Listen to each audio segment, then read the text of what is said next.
Secretaría de Educación Pública, Gobierno de la República.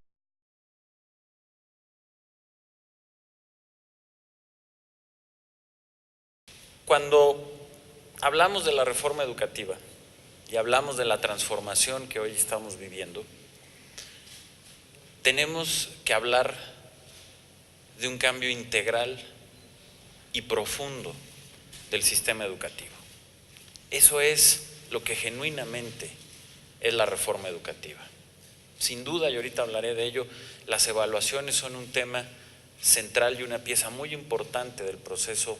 de cambio y de reforma educativa, pero hay que entender que esto tan solo es un instrumento de una reforma mucho más amplia y mucho más profunda. La reforma educativa se tiene como propósitos centrales 4 grandes elementos. El primero de ellos, de manera central, es la transformación de las escuelas en México. Una transformación en la organización interna de las escuelas para darles mayor autonomía de gestión, para quitarles carga burocrática, para permitir una mejor interacción en el aula entre el maestro y el alumno y que esto repercuta en incrementar los tiempos que se dedican a la enseñanza y en la calidad de la misma, en un modelo de organización mucho más funcional y radicalmente distinto al que venía funcionando en el sistema educativo. Y también como parte de la transformación de las escuelas tiene que ver su transformación física, que es fundamental. Para poder tener una educación de calidad se requieren también escuelas de calidad y escuelas en condiciones de dignidad. Y por ello, y esto es otra consecuencia positiva de la reforma educativa, que mandató hacer un censo y que hoy nos permite tener datos que antes de la reforma educativa era imposible tener. Previo, era tal el nivel de atraso que se tenía en muchos aspectos, que previo a la reforma educativa en el país ni siquiera, y eso hay que reconocerlo, ni siquiera conocíamos con exactitud cuántas escuelas y cuántos maestros había en el país. Mucho menos podíamos cuantificar y saber con exactitud cuáles eran las carencias de infraestructura que tenían los planteles educativos. Todos las conocíamos de alguna manera, las intuíamos, se veían, pero no estaban cuantificadas ni se sabía con exactitud cuáles eran las carencias. Hoy, gracias a este proceso que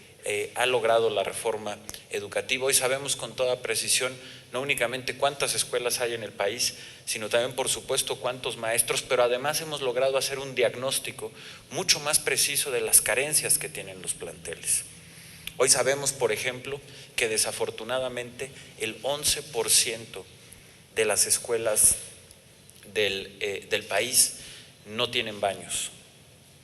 También sabemos que el 10% de las escuelas no están conectadas a la red eléctrica. Y por eso, una vez que tuvimos el conocimiento y los instrumentos, es que el presidente de la República nos instruyó al secretario de Hacienda, el doctor Luis Videgaray Caso, y a un servidor, trabajar en un programa especial que permitiera una inversión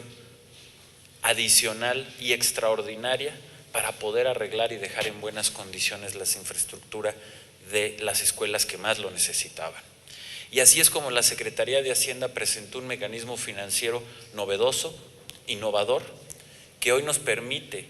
contar con 50,000 millones de pesos, es decir, casi 3,000 millones de dólares. Esa es la dimensión de la inversión de este programa, para poder arreglar y mejorar a un poco más de 33,000 escuelas en todo el país, beneficiando a 6 millones de alumnos. Escuelas que son las que más lo necesitan y alumnos que son quienes más lo necesitan.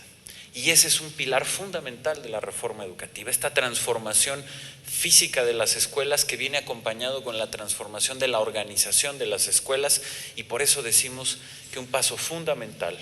en la reforma educativa y en la transformación de la educación es poner a la escuela al centro e ir creando una nueva escuela pública en nuestro país. Un segundo gran objetivo tiene que ver con el apoyo a la profesionalización de los maestros. Sí, por supuesto, con evaluaciones, pero evaluaciones que lo que buscan centralmente es conocer qué es lo que están haciendo bien los maestros y cuáles son las áreas de oportunidad y de mejora que se tienen. Y a partir de ello, el paso absolutamente fundamental, que es el poder ofrecer una capacitación, un desarrollo profesional continuo de calidad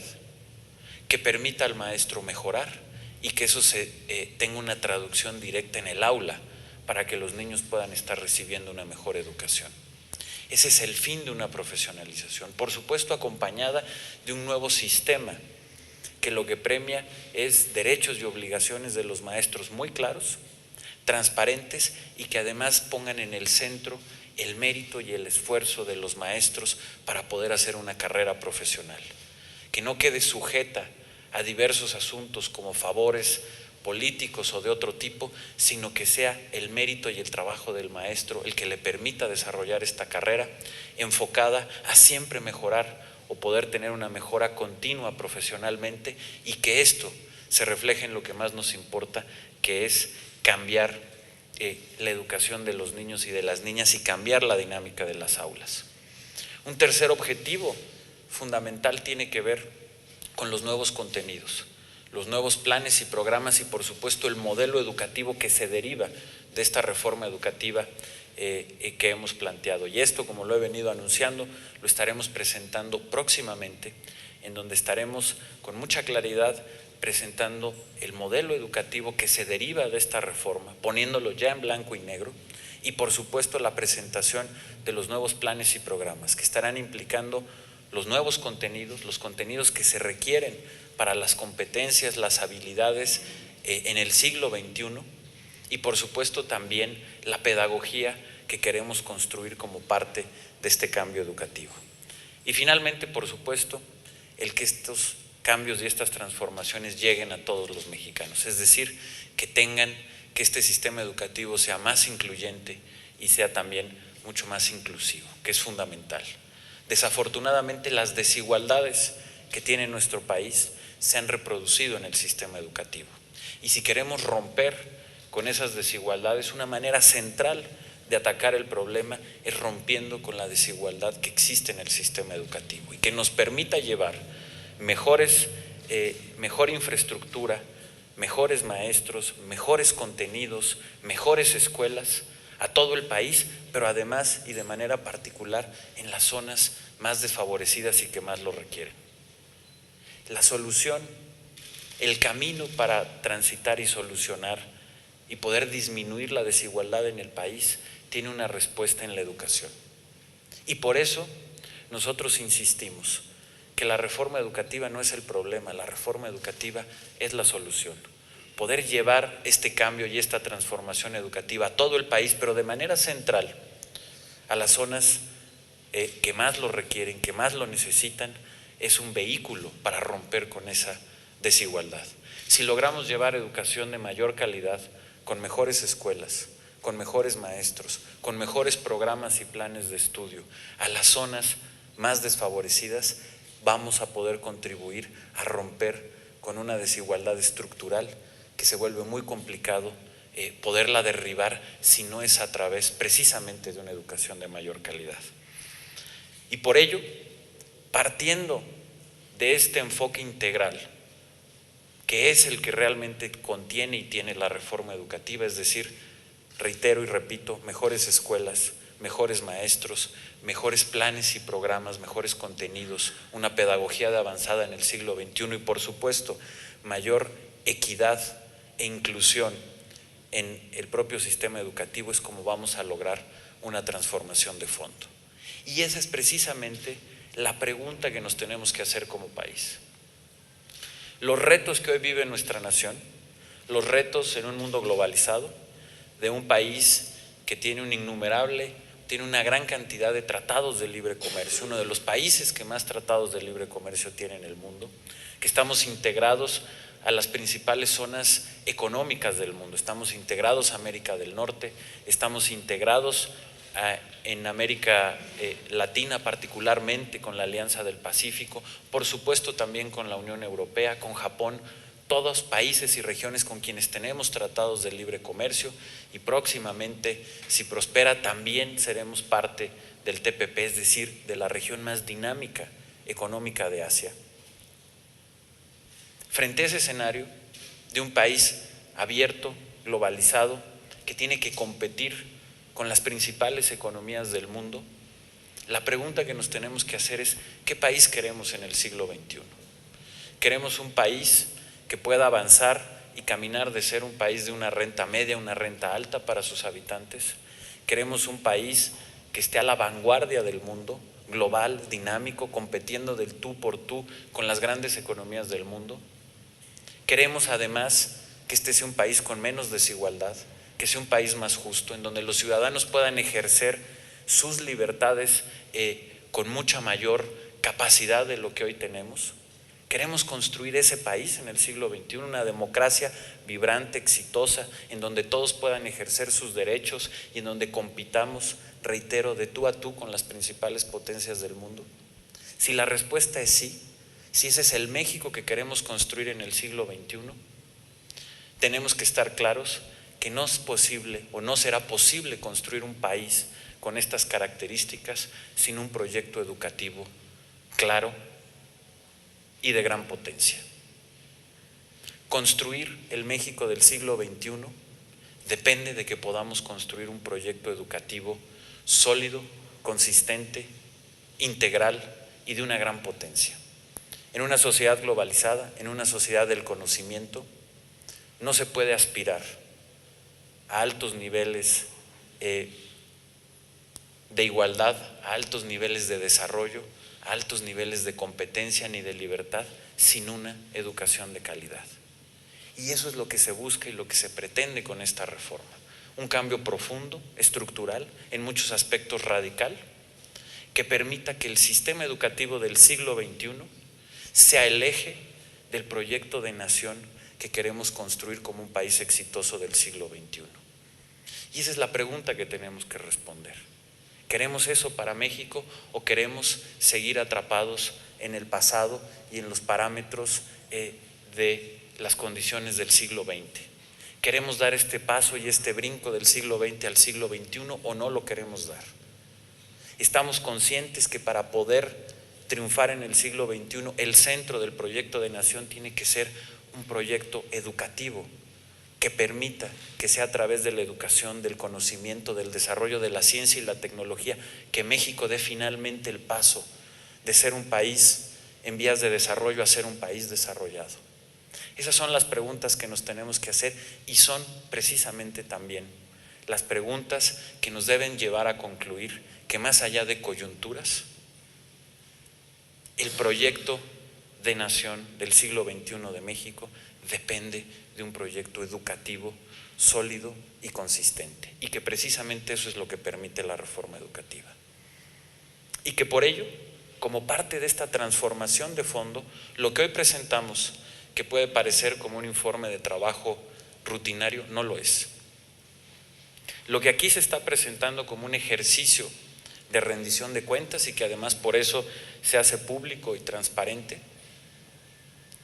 es el ejercicio de un programa que no podemos perder de vista. Es la inversión más grande que se ha hecho en décadas en la infraestructura escolar de nuestro país. Durante décadas no se había invertido lo que hoy se está invirtiendo.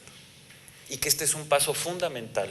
en la transformación de la que hablaba y en llevar particularmente condiciones de justicia a las escuelas de las zonas más desfavorecidas del país. Quiero repetir la cifra porque a veces en las cifras nos perdemos. Este es un programa de inversión de infraestructura por 50,000 millones de pesos, es decir, casi 3,000 millones de dólares, que se van a invertir en 3 años. En décadas no había sucedido esto en el país. Poder arreglar en un periodo de 3 años y dejar en condiciones de dignidad a más de 33,000 escuelas es un esfuerzo que no se hacía desde hace muchos años, muchas décadas en el país. Que este impacto vaya a ayudar y a mejorar a 6 millones de alumnos, las condiciones en las que están, y a un gran número de maestros, es algo que no había sucedido. Y por ello, la implementación, los detalles y este tipo de informes son fundamentales para poner en marcha un gran cambio que requiere todo el país. Por ello, yo ya no repetiré las cifras que ha dado el titular del INIFED sobre los avances que tenemos, solamente diré que para este año, porque para que las cosas sucedan, tenemos que hacerlas así, paso por paso, ir informando, acelerar donde lo tenemos que hacer, corregir donde tengamos que corregir. Y simplemente quiero recordar que de la meta global de inversión de estos 50,000 millones de pesos para arreglar un poco más de 33,000 escuelas, el compromiso es que este año, es decir, entre finales del 2015 y este año, pero para que cuando concluya el 2016 estemos invirtiendo 25,000 millones de pesos, es decir, la mitad del programa, y que estén arreglados y en condiciones de dignidad 16,500 planteles. Hoy están ya en curso, en obras, casi 3,000 planteles. Tenemos que acelerar el paso. El segundo semestre de este año tiene que ser un segundo semestre en donde de manera conjunta la Federación con los gobiernos estatales aceleremos el paso. Aceleremos el paso para cumplir esta meta y que no nos vayamos a quedar atrás. No nos podemos quedar atrás porque no podemos quedarnos atrás en la implementación de esta transformación educativa que es absolutamente fundamental. Y no nos podemos quedar atrás porque, como lo decía, esto que estamos haciendo será parte de una transformación que va más allá de una coyuntura o que va más allá de una circunstancia en particular. Esta es una transformación que puede cambiar la ruta de nuestro país y que el esfuerzo y que el trabajo que hagamos en cada detalle, en cada esfuerzo que se haga en estos planteamientos, tenemos que entenderlo, que tiene un impacto más allá del día a día, sino que tiene un impacto que trasciende en muchos aspectos lo que queremos lograr como país. Con ello, finalmente, me quiero congratular, quiero felicitar al licenciado Héctor Gutiérrez de la Garza y a todos quienes trabajan en el INIFED por este esfuerzo, pero también les quiero pedir y volver a dar aquí de manera pública la instrucción de que redoblemos esfuerzos. Que este programa sea exitoso es absolutamente fundamental para el éxito de la transformación educativa. Vamos bien, vamos caminando a buen ritmo, es un nuevo programa. Además, aquí quiero comprometer, como lo hemos venido haciendo en todos los pasos y procesos de este programa, la absoluta transparencia, para que estos informes se hagan de manera periódica, de cara a la sociedad, que todo el mundo conozca cómo vamos y que sepan cuál es el ritmo de ejecución y de la transformación real que tenemos de los planteles. Y lo que les quiero pedir, Héctor, es que no solamente sigamos como estamos trabajando ahorita, que es de manera adecuada, sino que redoblemos esfuerzos. Que tengan en mente que lo que están haciendo no es simplemente cumplir con un programa más o cumplir con su trabajo, sino que lo que están haciendo es un trabajo que tiene el potencial y la capacidad de transformar a México. Y que con esa pasión, con esa concentración y con ese esfuerzo sigamos trabajando para que este año podamos cumplir al 100% la meta de una inversión de 25,000 millones de pesos y 16,500 planteles que ya puedan estar en plena dignidad y operando. Esa es la instrucción a todos los funcionarios que además hoy me acompañan. Les pido que en las diversas áreas y desde su competencia podamos seguir coadyuvando para que este esfuerzo se vuelva una realidad y, por supuesto, reiterarle a el Congreso de la Unión a través de la presidenta de la Comisión de Educación que estaremos siempre a las órdenes para rendir cuentas, para informar sobre la marcha y la ruta de este programa fundamental, pero también de todos los que tienen que ver con el cambio y con la transformación educativa. Siempre estaremos a las órdenes y dispuestos pues a que cuando sea requerido estemos a las órdenes presentando toda la información, platicando y discutiendo todo lo que sea necesario discutir, ya que además somos unos convencidos de que una transformación tan importante como esta es un trabajo de todos, es un trabajo de todos los mexicanos, es un esfuerzo de absolutamente todos y que para lograrlo y que llegue a buen puerto, el diálogo y la convicción son fundamentales para que esto se traduzca en el cambio que todos queremos para México. Muchas gracias a todos. Secretaría de Educación Pública, Gobierno de la República.